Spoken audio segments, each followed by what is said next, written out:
MegaHerzzz.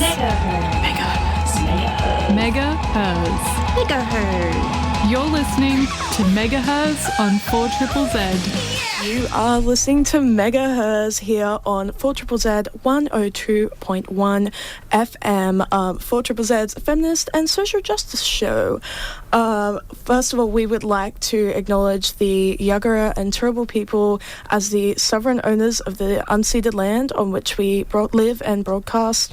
We pay our respects to elders past, present and future, and the Yagara, Turrbal, Yagara, Yagarapul and Quandamooka nations, and we stand in solidarity with all First Nations peoples in their fight for justice.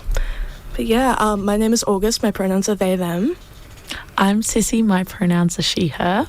And I'm Sarah, and my pronouns are they, them. Hell yeah. It's our first show of the year back today. Woo! Which is very exciting. We've got a little bit lined up for you today. I think we're going to be talking about some of the situations that happened in Venezuela, which I'm sure many of you would have heard about, and like through a more feminist lens a little bit later in the show. We were having a little chat before off, and I think we're going to bring it on air about some of our favourite femme-fronted live music acts that we would love to see in 2026, and Full Flow and Moonband is definitely on there for me. I want to see them again. Got to see them twice last year, one of which being at Z50, and they are just incredible. Baby Shakes Dillon is like just such an incredible front woman. If you haven't got to see them live yet, you're missing out. But yeah, guys, tell us what else, many others.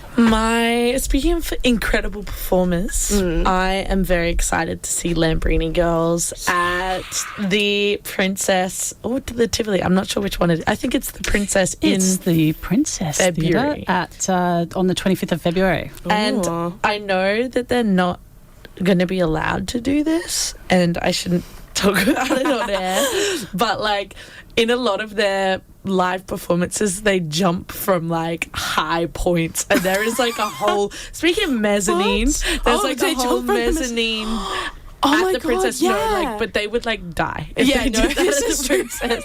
But like for some reason in my brain, that's what I'm expecting to happen. They're like swooping down from the rafters. Yeah, they've got like a full... Anyway, that's just the expectation I have, and I hope that they don't know. Maybe they can make like a smaller ledge for them to jump off of so they don't like die. Yes. But they still get the theatrics. Well, I think that they'll stage dive, and that'll be enough. Exactly. You've got that will be a beautiful. whole bunch of work health and safety officers freaking out right now. Exactly. Hyperventilating. Oh my god. If you work in workplace health and safety, we are sorry. Yes. Well, I actually work at that venue. Wait, so oh my like, God. Okay, I don't want don't them to do that either. Don't say that, or you will be getting sued. Yeah, don't do that, God. guys. Anyway, next person.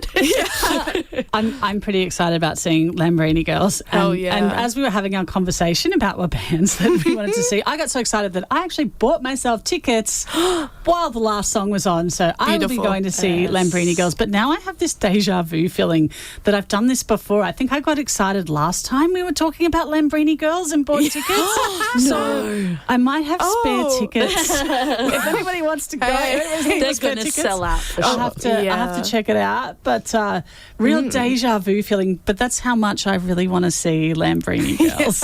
Yeah. It's in your spirit.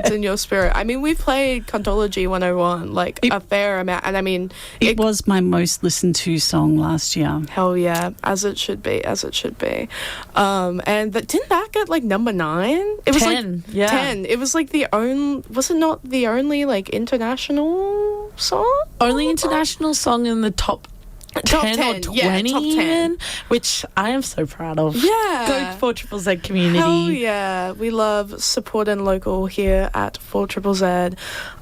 Speaking of local, another act that we were talking a bit about the Laneway lineup and how many awesome femme-fronted bands there are on the Laneway lineup, and one that I'm particularly excited to see is Blusher.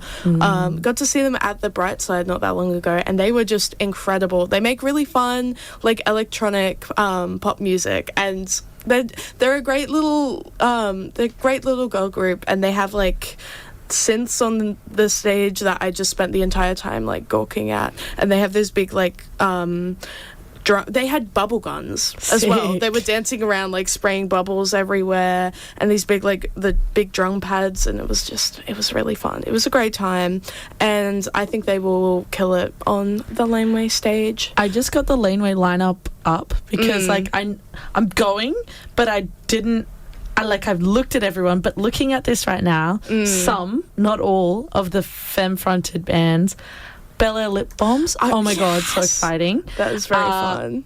And Internationals, Wet Leg. Oh, that is going to be fun. Pink Panthers. Oh, Chapel Roan. Benny, I think Benny's New Zealand. Yeah. And Teen Jesus and the Gene Teasers. Oh, they're fun. Aussies. Oh my gosh. And there's so many more, but that looks so good.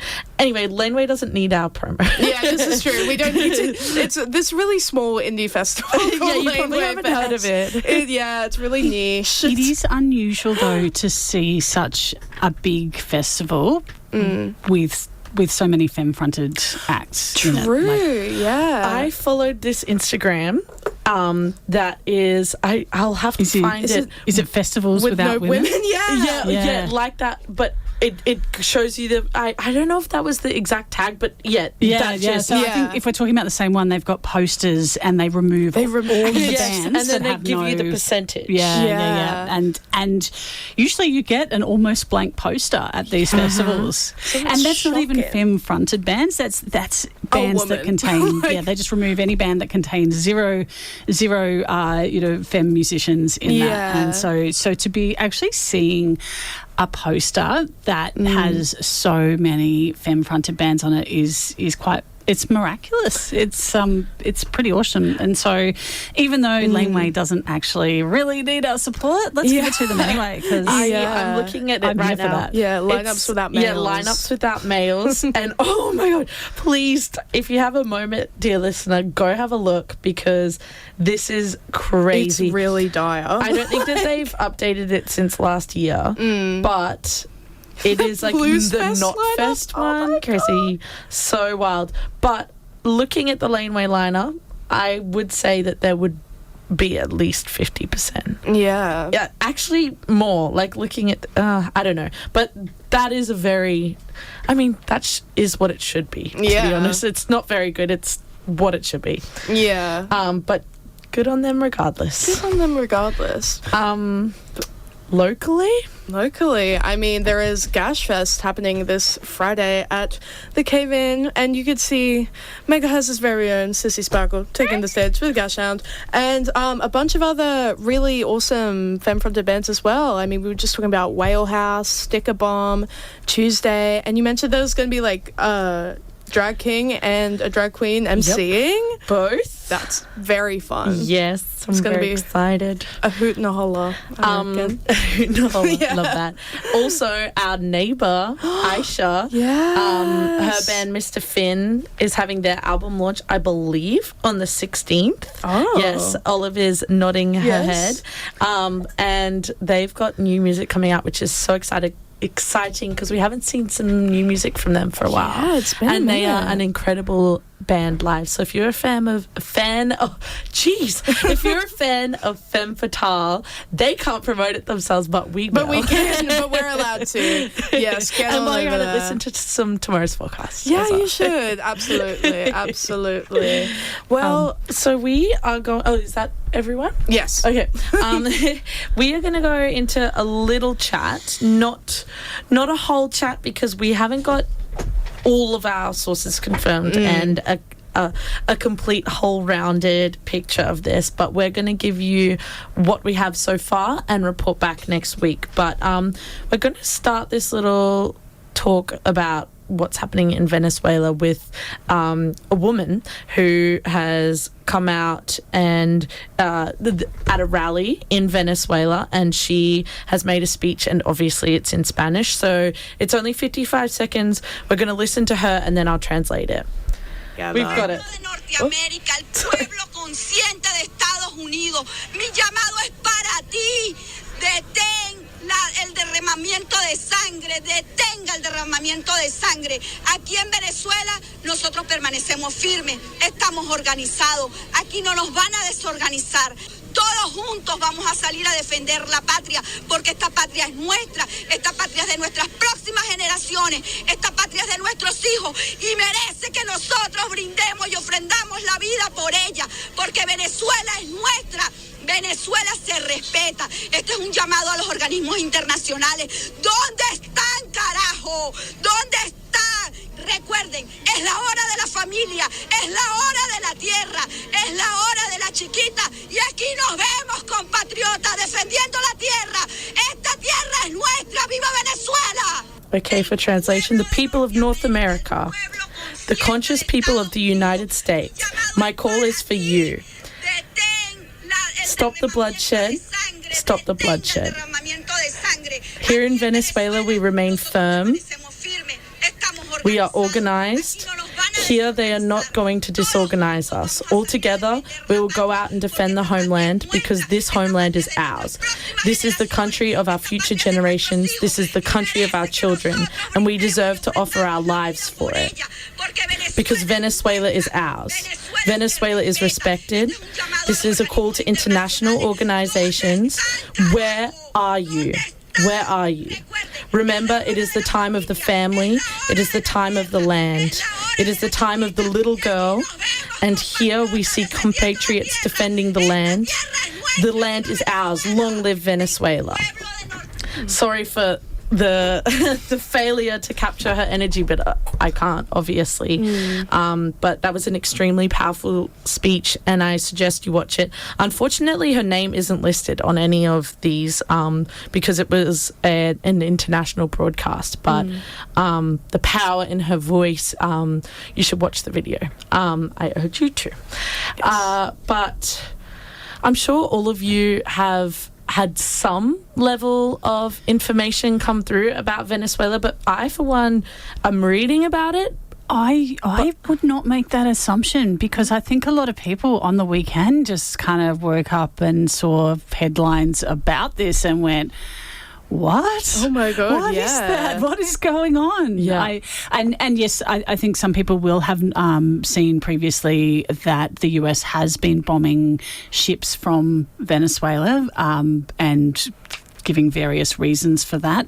My understanding is that they have been saying these are drug-running ships, but then I've seen counter-commentary from that of people saying they're just random ships and this is all about oil. And if you do what I and thousands and thousands of other people probably did this weekend and Googled Venezuela, because where has this all come from?